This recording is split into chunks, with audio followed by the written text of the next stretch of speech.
Мурдагы башкы прокурор Индира Жолдубаева суракка чакырылды. Мурдагы башкы прокурор Индира Жолдубаева суракка чакырылганын башкы прокурор Курманкул Зулушев билдирди. Анын айтымында Индира Жолдубаева Белизгейт иши боюнча сурак берүүдө. Улуттук коопсуздук боюнча мамлекеттик комитеттин мурдагы төрагасы Абдилис Эгизбаевдин үстүнөн 5 кылмыш иши тергелип жатат. 6-да иши бар. Ушул иштердин баарына тергөө баа берет. Эч кандай саясий куугунтук менен камап алып тергеп жаткан жерибиз жок. Белизгейт боюнча ошол убакта саясатчылар кордолгонун билесиздер да. Индира Жолдубаеваны да суракка чакырып, сурап жатышат дейт ал. Булак жетитиби KG. Мотуев жаңы мэрге эскертүү берди. Менин объекттериме сайылам деп ойлобогула. Мэрликке кимиңер келбегин эскертип коеюн. Силерди катсы эле ичкен жегениңер былтыйып чыга түшөт деп жазып чыкты Нурлан Мотуев өзүнүн социалдык баракчасына.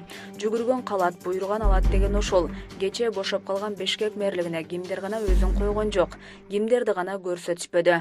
Мырзахматов, Түлеев, Асанбеков, Атүгүл оор дем алган Сарыбашев деген эскилерден баштап Осмонов, Тагаев дагы башка белгисиздер өздөрүн сунуштап жибергенден да уялышпады.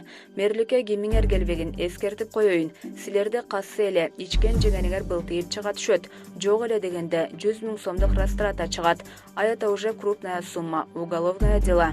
Так что Бишкектеги менин объекттериме сайылам деп ойлобогула дейт Нурлан Мотуев. Булак Назарньюз KG. Жогорку кеңештин депутаттары өздөрүнө ноутбук сатып алышты. Жогорку кеңештин депутаттары өздөрүнө ноутбук сатып алышты. Техника бүгүнкү жалпы жыйында ар бир депутаттын столуна коюлган.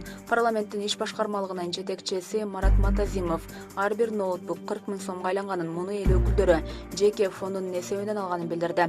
Ал эми сервердик жабдууларын демөөрчүлөр камсыздап берген.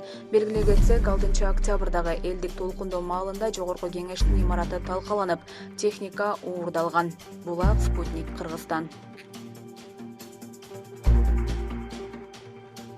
Фонд Жапаровка берилген унаанын Усубалиевке тиешеси жок. Мамлекеттик жана коомдук ишмер Турдакын Усубалиевдин аты менен түзүлгөн коомдук фонд Усубалиевдин жеке унаасы болбогонун билдирди. Фонд бул тууралуу социалдык тармактагы баракчасында жарыялады.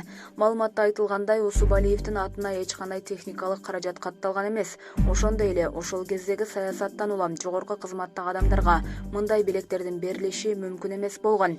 Берилген күндө да атайын кызматтын жана партиянын көз жазымында калмак эмес деп жазат фонд. Мындан сырткары Жапаровка берилген унаанын Усубалиевке тиешеси жок экенин расмий билдиришти. Президент Садыр Жапаровка Кочкор районунун тургуну Турдакын Усубалиевдин автомашинасын белекке бергенин социалдык тармак аркылуу айткан. Аны менен Жапаровдун унаанын алдында түшкөн сүрөтү тараган. Садыр Жапаров Телеграмдагы каналы аркылуу Турдакын Усубалиевдин автоунаасын алган сыймык экенин, аны музейге тапшырарын айткан болчу. Булак Марал FM.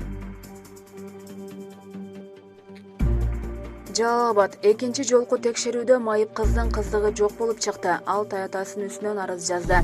Жалал-Абад облусунун Тогуз-Торо районуна караштуу Казарман айылында таятасы тарабынан зордукталды делген майып кыздын экинчи жолку соттук медициналык экспертизада кыздык белгиси жок экени аныкталды. Бул тууралуу анын жактоочусу Шердор Абдыкапаров маалымдады. Биздин өтүнүчүбүз менен кызга кайрадан медициналык экспертиза жүргүзүштү. Кыз таятасынын үстүнөн Казарман райондук ички иштер бөлүмүнө арыз жазды. Учурда биз кызды Бишкек шаарына дарыланууга алып баратабыз деп билдирген Абдыкапаров. Ошондой эле 25 жаштагы майып кыз видео кайрылууда таятасы тарабынан зордукталганын ырастады. Мени таятам зордуктаганы чын. Акыркы жолу сарайда зордуктаган болчу. Бирок качан экенин унутуп калдым деген ал. Жалал-Абад облустук ички иштер башкармалыгынын маалымат кызматы клубко кыз таятасынын үстүнөн 9 февралда арыз жазганын тастыктады. Учурда зордуктоо беренеси менен тергөө жана текшерүү иштери жүрүп жатат. Булак Клуб KG.